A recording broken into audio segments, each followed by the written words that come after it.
Now, there are things we remember from our childhood fondly, riding our bikes until it was way past dark, being able to climb trees, jump ditches, pretty much do anything that could hurt us, but it very rarely did. Taking a packet of jelly crystals to school as lunch. And if you were lucky, fairy bread. Oh, yes, baby. The iconic symbol of childhood nostalgia.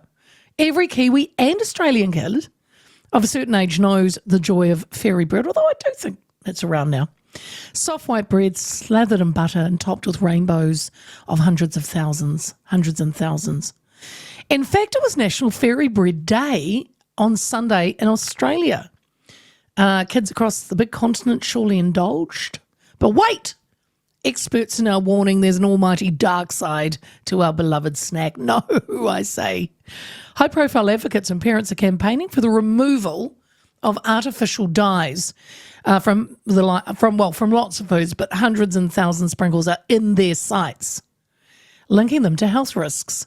So it's not now just the sugar content we're concerned about. It is the colours. Some colours have been banned in the United States, racist, such as, I hope I say this right, carmozine, anyway, it's numbers 122, and amaranth, 123. But they're allowed to be used, and there's more to come, there's more numbers than those two. They're allowed to be used in New Zealand food despite potentially negative health effects. Is safer natural alternatives the answer? Or, as I say about these things, individual responsibility? Well, we shall discuss this with Nikki Hart, a highly experienced nutrition advisor, researcher and media commentator on such issues, who has helped thousands of Kiwis for nearly 30 years. And it's great to have her back on the show. Hello, Nikki. Hello, my love. It's nice to talk to you again. It is lovely to talk to you, but I have to say, not the fairy bread. We can't pick on the fairy bread, really. Oh, look, this topic does come and go a lot, and I think we need to put it in italics. Colours and additives are used to enhance food, but we are very strong in our regulation here through MPI about the levels that are used. And I think, for me, your food's not going to look as nice. You could use the organic ones that are made out of natural vegetable dyes and those kind of things, but they fade and they don't store as well. And the synthetic ones are cheaper, so that's why they're in your food. I see. And these artificial chemicals and these additives, when I looked into this, I mean, they are in a lot of stuff. I mean, wraps, which we usually think are quite healthy, jams, yogurts, other healthy products that carry a high star rating, though, Nikki. How is that? And I think this is where the confusion comes for so many people, because nutrition evolves over time, right? And so, yes, we've talked about cholesterol and fat and sugar, and now we're on to colours. I think the thing that I want everyone to know, though, is we have what's called acceptable daily intake. So these are measures that we use and that you can eat safely each day, right? So for me, when I'm looking at this for like an ADI, we call an acceptable daily intake, you would need to eat a lot of this stuff every day. For example, it's been set at 40 milligrams, right, per kg body weight. So if you were a 70 kg person, you'd need to drink 4 litres of soft drink a day or a kilo of lollies a day to exceed the limit of safety. That's not a couple of teaspoons of sprinkles.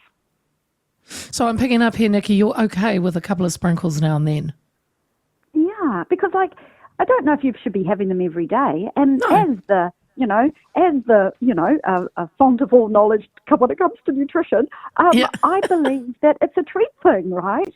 And so, I don't think we should demonize it, but if you don't want to expose your kids to these, then there are the natural alternatives that are out there. I think from memory, the average New Zealand child eats less than 5% of the ADI of synthetic colours. I think it's less than 5%. So they're not being exposed to as much as what we think we are. Okay, right. Because it's interesting, because supermarkets like Aldi have already removed artificial colours from their product ranges, including, sprinkles, hundreds and thousands, whatever we call them now. Natural options, like you mentioned, include beetroot, turmeric and spirulina. So I suppose, should our supermarkets follow suit or just offer both? Continue to offer think both? I would like to see it offered as both because I don't want scaremongering Yeah. happening around food. I worry about that a little bit. And the other thing that I'll often say to clients is just because something is natural doesn't mean it's safe. Just because it's a botanical or whatever, because you can still have issues with that as well. So I think these things have been created. We know they exist, and we keep a very close eye. FSANZ, which is our Food Standards Australia and New Zealand, they monitor this all the time. So it's not like we're being negligent, I think, here in New Zealand, that we haven't eliminated them yet. Can I just ask a little bit more about when you just said scaremongering, it worries you? What did you mean by that?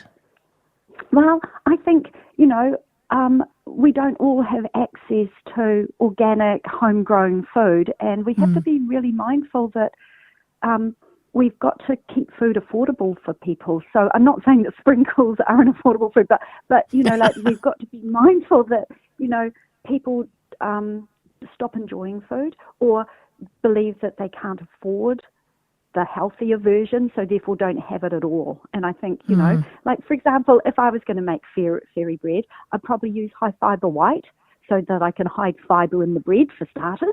And then I'd use an unsaturated spread rather than butter, and I'd only put, a little bit of sprinkles on it. So there's ways to do things, Leah. It would be more like a sprink than a sprinkle. I love it. A little bit Just of a sprink. Although someone has said, Nikki, they've texted and saying, Nikki, think of the kids, is it mitochondria, like thyroid and ADHD and stuff like that? Do these additives, is not good for those kids, I gather? Well, we know that there are some colours, and one, I think back in that was tartrazine yellow was one. And I know that you can have adverse effects if you had, say, asthma or you had headaches, rashes, those kind of things. But those cases were they were rare, and they were only induced in children who had already other allergies at play. So it wasn't the colour itself causing it. It was already in play. And I think, yes, if I had an asthmatic child, would I give them sprinkles a lot? Probably not, but again, as you said, that's an individual choice. Yeah. And so, it's not an everyday food item.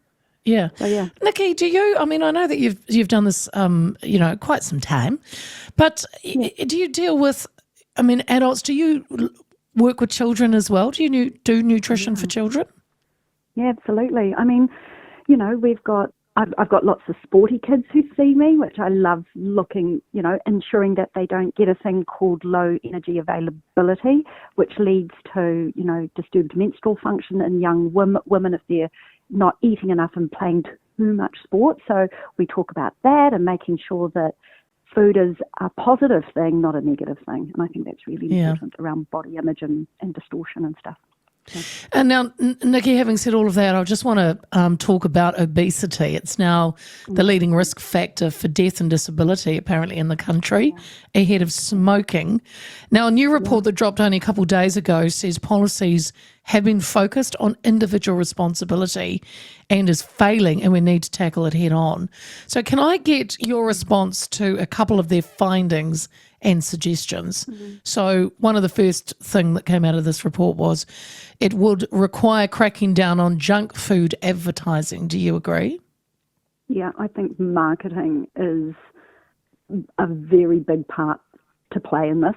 And my other big concern, Leah, is where these foods are placed. They're often, I love the work that David Latally does, for example. And, there's areas in South and West Auckland especially that are food deserts because there's not access to good wholesome food, but there's a lot of takeaways and a lot of alcohol stores. And, it's just, I think we have an obligation to protect our children because if a child becomes obese, they are more likely to then become an obese adult. And, I think a third of New Zealanders are already obese. That's just horrific. We've got the... causing You're right. We've got more than a third of New Zealand adults are obese, the third highest rate in the OECD. Related illnesses cost to the health systems about $2 billion a year, and the economy an estimated $9 billion in lost productivity. So, big figures. Enormous. Big numbers. They're big figures. I see you're what you right. did, Nikki. Big figures. They're and big enormous. Numbers. Big numbers. Yeah, they're enormous. They're enormous. But you're right. An individual responsibility, I don't think, is going to cut it anymore with us, because it's an obesogenic environment that people are living in. If you're in an environment where it's cheaper to grab takeaways than to do food shopping because maybe you don't have a car, or you have to rely on public transport and it's not working and you can't get your groceries home, so you Uber Eat something, it's not good enough, Leah. It's not. And yeah, you mentioned that, the proliferation of takeaways, that's also mentioned in this report. And I suppose you are right. There are areas, South Auckland is one of them, where it literally is, as you said, it's like a food, what would you call it? The food desert.